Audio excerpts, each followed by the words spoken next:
और आज का हमारा ये पैगाम ख़ास तौर से हमारे मुस्लिम नौजवान भाइयों के लिए है जो राह हक़ से भटक कर अपने आइडियल को फिल्म स्टार बनाते हैं। आज का हमारा पैगाम उन नौजवान के लिए है जिसने मोहम्मद रसूलुल्लाह सल्लल्लाहु ताला अलैहि वसल्लम के आइडियल को मानने के बजाय वो नाचने गाने वालों को अपना आइडियल मानते हैं, जिसका इस्लाम से कोई लेना नहीं, जिसका इस्लाम से कोई वास्ता नहीं। वो नचनिया नाचने गाने वाले फिल्म स्टार को आज के मुसलमान अपना आइडियल मानते हैं, जो निहायत ही बड़ी अफसोस की बात है कि आज डिजिटल ज़माने के अंदर, आज हमारे डिजिटल इंडिया के ज़माने में, और आज डिजिटल के ऊपर ही हम टॉपिक रखे हैं कि डिजिटल इंडिया के अंदर जो मुसलमान डिजिटल ज़िंदगी का जो लुत्फ़ ले रहे हैं, इस लुत्फ़ लेने के पीछे भी हमारा, अगर मैं ये कहूँ कि ये डिजिटल ज़माना हमारे ईमान को खोखला कर रहा है तो ये बिल्कुल गलत नहीं होगा। मैं डिजिटल के ख़िलाफ़ नहीं हूँ, मैं तो ख़िलाफ़ उन नौजवान का हूँ जो राह हक़ से भटक गए, जिसने अपने आइडियल को मोहम्मद मुस्तफ़ा को मानने के बजाय वो नाचने गाने वाले, वो जाहिल फिल्म स्टार के पीछे अपने वक्त ज़ाया कर रहे हैं, अपने पैसे बर्बाद कर रहे हैं। आज के दौर में मुल्क हिंदुस्तान के तकरीबन 95% नौजवान ऐसे होंगे जिनको इस्लाम का परचम का पता नहीं, जिनको ये पता नहीं कि इस्लाम का बुनियादी सुतून क्या है। आज के नौजवान मुसलमान आज परेशान है। ये क्यों परेशान है ये नहीं जानने की कोशिश करते। आज मुसलमान नौजवान का हाल ये है कि फिल्म अगर कोई नई रिलीज होती है तो उसे देखने के लिए ताबड़तोड़ मेहनत की जाती है। जिस जाहिल एक्टर के पीछे तुम भाग रहे हो, क्या मोहम्मद सल्लल्लाहु अलैहि वसल्लम ने इसी दीन के लिए कुर्बानी दी थी? ऐ मेरे नौजवान साथियों, तुम्हें समझने की ज़रूरत है। तुम अंधकार की तरफ जा रहे हो।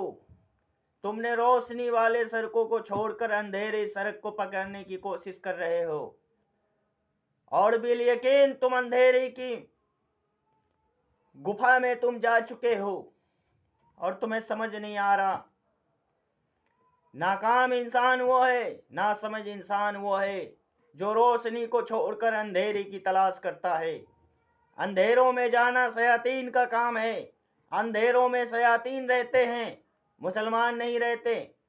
मुसलमान का वाहिद मकसद है दीन हक की दावत देना, सच्चाई को गालिब करना, सच्चाई का साथ देना। जो धर्म के जो अपने धर्म के बारे में बखूबी हर बात मालूम जानते हैं, उनको ये बात पता है कि दुनिया के कोई भी मजहब के अंदर लड़ाई और झगड़ा, फितनों फसाद नहीं सिखाता। अगर दुनिया के अंदर अगर कोई भी धर्म फसाद सिखाता तो आलम इंसानियत बाकी नहीं रहता, बल्कि सब के सब गर्क कर दिए जाते।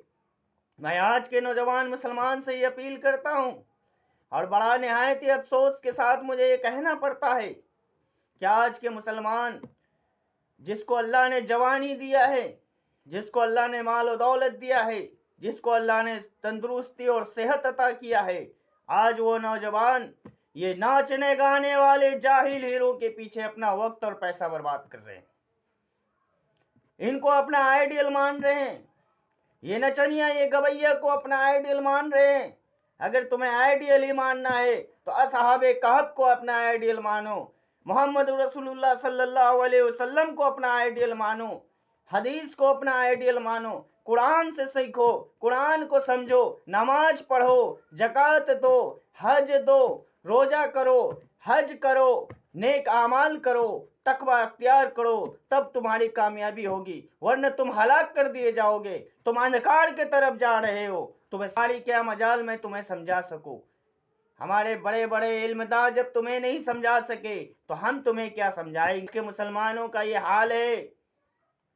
बाज औकात जब हम मुसलमानों के नौजवानों को देखते हैं तो अपना आइडियल जब किसी क्रिकेटर को मानता है, अपना आइडियल किसी फिल्म स्टार को मानता है, अपना आइडियल नचैया गवैया को मानता है, हमें बड़ी दुख होती है, बड़ी तकलीफ होती है कि ये कलमा पढ़ने वाले मुसलमान जो सारी दुनिया पर हुकूमत किया करता था, अपनी ईमानी ताकत से, अपनी रूहानी ताकत से, अपनी जज्बाती ताकत से, कुरान और हदीस के बताए गए नक्शे कदम पर चलने से ये तो पूरी दुनिया पे हुकूमत किया करता था। आज पूरी दुनिया में रुस्वा हो रहा है, आज पूरी दुनिया में जलीलो खार हो रहा है। इसका जिम्मेवार कौन है? अगर इसका जिम्मेवार कोई है तो खुद मुसलमान है। आज अगर आप किसी नौजवान मुसलमान से कह दें भाई तुम कितने पढ़े हो, तो वो कहेगा कोई BLLB किए हुआ हूँ, कोई कहेगा PhD कर रखा हूँ, कोई कहेगा MA कर रखा हूँ, कोई कहेगा BA कर रखा हूँ, कोई कहे सुरह, तो वो बताने में हिचकिचाहट महसूस करते हैं। दुनिया की उलूम आ जाना ये कामयाबी की निशानी नहीं है मेरे मोहतरम बुजुर्गों दोस्तों। दीनी अमल वो है जिससे तुम्हारा रब राजी हो जाए। तुम ऐसा अमल करो जिससे पूरी दुनिया के अंदर तुम्हारी नाम रोशन हो जाए। तुम ऐसा अमल करो जिससे तुम्हारी आखिरत बन जाए। ये अमल है तुम्हारे कामयाबी का। आज बड़े अफसोस से कहना पड़ रहा है हमें कि आज के मुसलमान का हाल ये है, हक सुनने को तैयार नहीं, सच्चाई का साथ देने को तैयार नहीं। जिधर देखो झूठ है, जिधर देखो मक्कारी है, जिधर देखो तबाही है, जिधर देखो अपने नबी को छोड़ा, अपने कुरान को छोड़ा, अपने हदीस को छोड़ा और सहाबा के नक्शे कदम पर चलने के बजाय अपने अपने मसलकों में बट गए। और मसलकों में बटने का नतीजा है कि आज तुम पूरी दुनिया में रुस्वा और गाड़ खो रहे हो। अब भी तुम्हें समझ नहीं आ रहा है मुसलमान, तुम कहाँ सोए हो, कहाँ के खो गए हो, किस नींद में तुम सोए हो। तुम्हें समझने की जरूरत है, तुम्हें छोड़ दिया। अल्लाह तबारक व तआला कुरान मजीद में इरशाद फरमाता है, मेरे मोहतरम बुजुर्गों दोस्तों, मेरी ये बात गिरा बांध लो, जिसने कुरान को छोड़ा अल्लाह उसको छोड़ दिया, जिसने हदीस को छोड़ा नबी अलैहिस्सलाम उसको छोड़ दिया, जिसने सहाबा के तरीके को अपनी जिंदगी में नहीं उतारा, जिसने नचनिया गवैया की जिंदगी को तर्क दिया, जिसने अपने आइडियल नचनिया गवैया को बनाया, गोया वो कामयाब नहीं है बल्कि उसने दीनों की तबाह कर ली, अपनी आखिरत भी तबाह कर ली, अपने हसर भी तबाह कर ली, अपनी बदर भी तबाह कर ली। गोया कि उसने अपनी जिंदगी को तबाह कर ली। अगर तुम्हें कामयाब होना है तो सबसे पहले तुम्हें अपने आबा अजदाद के तरीके पे नहीं चलना है।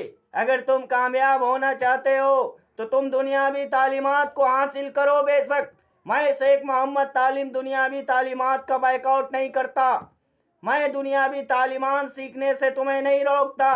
तुम बेशक दुनियावी तालीमात को हासिल करो, लेकिन दुनियावी तालीमात को हासिल करने के साथ साथ तुम्हें कुरान और हदीस की इल्म तुम्हारे अंदर होनी चाहिए, ताकि तुम फितनो फसाद न पैदा करो, ताकि तुम फितनो फसाद अगर कहीं पैदा हो सके तो तुम्हारे अंदर रोकने की सलाहियत होनी चाहिए। आज मुल्क हिंदुस्तान के अंदर धर्म पे लड़ाई, मजहब पे लड़ाई, दाढ़ी पे लड़ाई, टोपी पे लड़ाई, मस्जिद पे लड़ाई, मिंबर पे लड़ाई, बुरखे पे लड़ाई, पर्दे पे लड़ाई, हर चीज पे लड़ाई। आज तुम्हारे बहू बेटी की इज्जत आबरू पे हमले हो रहे हैं।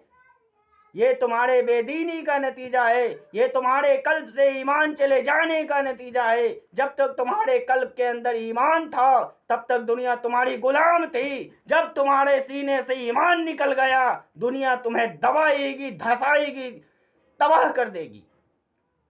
तब तुम्हें समझ में आएगा। लेकिन तुम संभलोगे कब? जब तुम्हारे अंदर ईमान का जज्बा पैदा हो जाएगा, जब तुम्हारे अंदर कुरान और हदीस का इल्म होगा, जब तुम दुनिया को समझा सकोगे कि हमारा दीन क्या मैसेज देता है।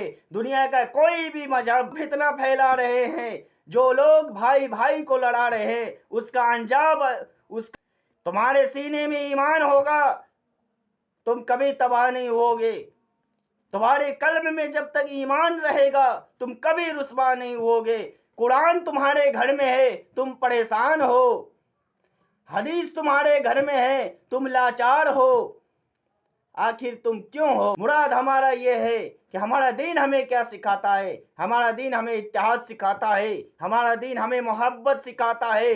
आज हमारे दीन को टारगेट किया जा रहा है। हमें बतानी चाहिए, हमें वो बताने की ज़रूरत है कि हमारा दीन हमें क्या मैसेज देता है। हमारे अंदर दीन की ना होने की वजह से आज हम तबाह व बर्बाद हो रहे। उम्मीद करते हैं मेरे नौजवान साथियों कि आपको कुछ सीख हासिल हुई होगी इस वीडियो से।